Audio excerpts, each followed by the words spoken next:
행정처장님, 예, 우리 헌법 1조 2항 혹시 알고 계신가요? 예, 헌법에 대해서 말씀드릴까요? 네, 제가 그냥 말씀드릴게요. 예, 찾아보시지 그러시죠. 말고 대한민국의 주권은 국민에게 있고 모든 권력은 국민으로부터 나온다. 알고 계시죠? 예, 예, 국민 주권을 천명한 것인데 이 국민 주권을 현실에서 어떻게 실현시킵니까? 직접 선거에 의해서 선출 구현시키고 있다라고 생각합니다. 그렇죠. 국민 주권 실현에 국민 주권을 구현시키는 가장 확실한 방법은 대통령을 국민이 직접 뽑고 국회의원을 국민이 직접 뽑는 것, 국민의 대표를 직접 뽑는 것으로 구현시키고 있습니다. 맞습니까? 예, 사법부의 권력도 결국에 국민으로부터 나오죠. 그 이야기에 대해서 부인할 사람 없으리라 생각합니다. 네, 그렇죠. 자, 사법부의 독립은 누가 지켜주고 있습니까? 국민의 신뢰와 또 존경으로 뒷받침된다고. 아니죠. 그 전에 국민이 피를 흘려서 지켰습니다. 알고 계세요? 예, 독재 시대 때 국민이 피를 흘려서 사법부를 지켜줬어요. 사법부 스스로 잘라서 지킨 게 아닙니다. 다시 말해서 국민이 권력을 부여했고 국민이 지켜준 기관입니다.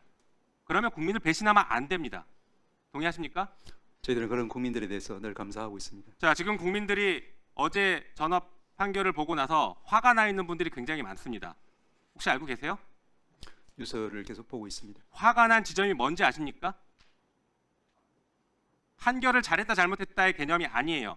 판결에 대한 불만 당연히 있죠. 그러나 국민이 진짜 화난 지점은요, 무기력하다는 걸 느꼈기 때문입니다. 내가 내 손으로 지금 대통령 뽑으려고 했는데 왜 법원이 함부로 나서서, 그 고작 12명의 법관들이 함부로 나서서 내 선택권을 박탈시키려고 하느냐, 그런데도 내가 지금 할 수 있는 게 없단 말이냐, 이 무기력함 때문에 화가 잔뜩 나 있습니다. 도대체 법원은 왜 그런 겁니까? 도대체 지금 무슨 짓을 한 건지 알고 계십니까? 법원이 그렇게 국민이 피 흘려 지켜준 법원이 지금 국민을 이렇게 배신하고 뒤통수 쳤다는 겁니다. 제가 며칠 전 법사위에서도 질문 드렸습니다. 어떤 판단을 하든 중요한 것은 지금 이 시기에 판결을 하는 것이 잘못된 것이다. 그것이 부적절하다 이렇게 지적했던 거 기억나십니까? 그렇게 말씀하신 적이 있습니다. 네, 그게 지금 이 사태의 본질인 것이에요. 87년 헌법 개정, 국민들이 무엇을 외쳐서 헌법 개정했습니까? 대통령을 내 손으로 직접 뽑겠다, 직접 선거, 대통령 직선제를 관철시켰습니다. 맞습니까? 예, 그런데 어제 헌법재판소의 어제 지금 전합체 판결은 국민의 직접 선택권을 박탈시켜서 이번 대선을 간접 선거로 만들려고 시도한 것입니다. 국민 주권을 침해한 것이에요. 재판권 가지고 국민 주권을 침해한 것입니다. 게다가 국민을 이번 대선에서 주인이 아니라 구경꾼으로 전락시켜버린 그런 일을 저지른 것이에요. 사고를 친 겁니다. 대형 사고를 쳤어요. 지금 저는 지금 결과에 대해서 얘기하는 게 아닙니다. 왜 하필 어제 그렇게 했냐는 거예요. 대형 사고 친 겁니다. 여기에 대해서 자꾸 부인하시면 안 됩니다. 법원은 이 얘기를, 국민들의 분노를 겸허하게 받아들여야 합니다. 자, 조금 더 볼까요? 어제 판결이 이재명 후보의 허위 발언이 선거에 영향을 미쳤다라고 해서 유죄 취지로 판결했습니다. 맞습니까? 예, 자, 그게 잘못된 겁니까? 이재명 대표의 발언이 선거에 영향을 미친 것이 잘못된 것이라고 판단한 것입니까? 법적으로 공직선거 위반 죄 성립하는지 안 하는지 판단하신 거죠? 예, 그와 같은. 자, 그러면 어제 위법하고 부적절한 판결이 선거에 영향을 미치고 있어요. 지금 이 정도면 대법원은 지금 이재명 후보의 발언 가지고 말 몇 마디 가지고 지금 공직을 박탈하는 만에 이런 정도의 지금 판결을 하고 있는데, 어제의 판결로 선거에 아주 깊숙이 개입하고 있는 대법원은 어떻게 책임질 겁니까? 어떻게 감당하실 겁니까?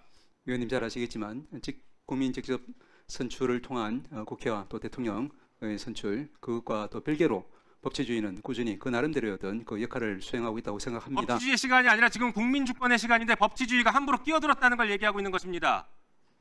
12분의 대법관들이 국민의 선택권을 좌지우지할 권한이 없어요. 그 착각하고 살면 안 됩니다. 국민들은 그렇게 주지 않았어요.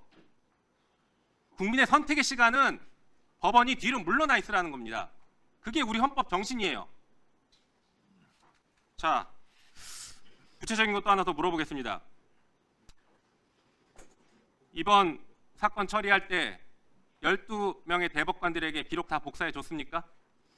제가 거기에 대해서는 깊이는 알지 못합니다만 왜 모릅니까? 법원행정처에서 해야 다 관리하는 일이잖아요. 그렇지 사기 않습니다. 관리, 종이 관리, 복사하는 인력 이거 지금 다 알고 계셔야 되는 거 아니에요? 그런 인력 좋습니까 안 좋습니까? 그런 부분 하나하나 자체가 재판 상황이기 때문에 아니죠. 제가 재판상 말씀드릴 아니에요. 상황은 아닌 것 지금 같습니다. 뒤에 지금 누가 따라오신 분 답변해 보십시오. 저기서도 답변할 상황은 아닌 것 같습니다. 왜 답변할 상황입니까? 기록을 복사해 줬는지가 답변이 아닙니까? 기록에- 이게 지금 재판 내용에 대한 개입입니까? 대법관들이 재판 절차에 대한 얘기를 하는 겁니다. 재판 절차가 공정했는지. 절차- 기록 복사했습니까? 복사 안 했습니까? 절차지만 동시에 재판에 관계되는 부분이기 때문에 아닙니다. 기록을 보지 않고 재판했는지는 이 절차를 지키지 않았다는 아주 핵심적인 얘기입니다. 대법원이 재판을 날림으로 했다는 것, 국민이 부여한 재판권을 함부로 행사했다는 아주 중요한 문제입니다. 이건 재판을 개입하거나 하는 문제가 아니에요. 이미 판결 끝난 것이고 그 판결에 절차적으로 제대로 기록이라도 받느냐를 물어보는 것입니다. 위원님 자, 보셨겠지만 한번 볼까요? 4월 22일 날 전압 회부했어요. 그날 1차 심리했죠.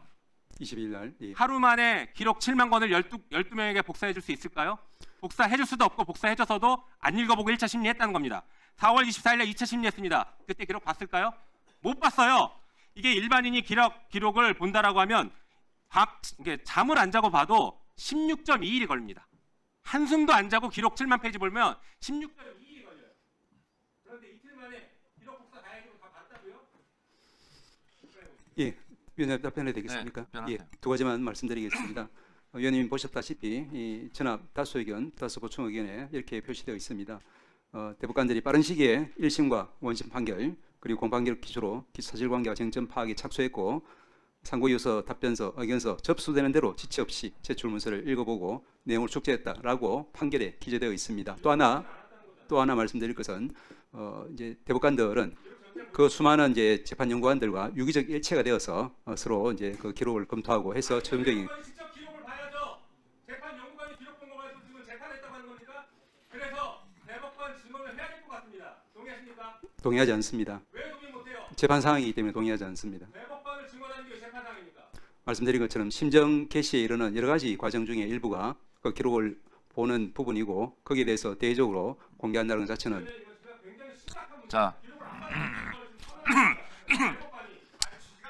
자, 자, 발언을 이제 정리해 주시고요. 위원장님 한 가지 제가 판단했을 때 대법관의 증언, 뭐 예를 들면 30명, 뭐 40명, 50명은 입법 사항입니다. 그리고 대법원에서의 판결이 위헌이냐 아니냐 하는 것도 헌법재판소로 보내는 것도 입법 사항입니다. 어제 판결로 사법부도 썩었구나, 사법개혁을 해야 되겠구나 하는 것이 국민적인 아마 요구로 분출될 것 같습니다.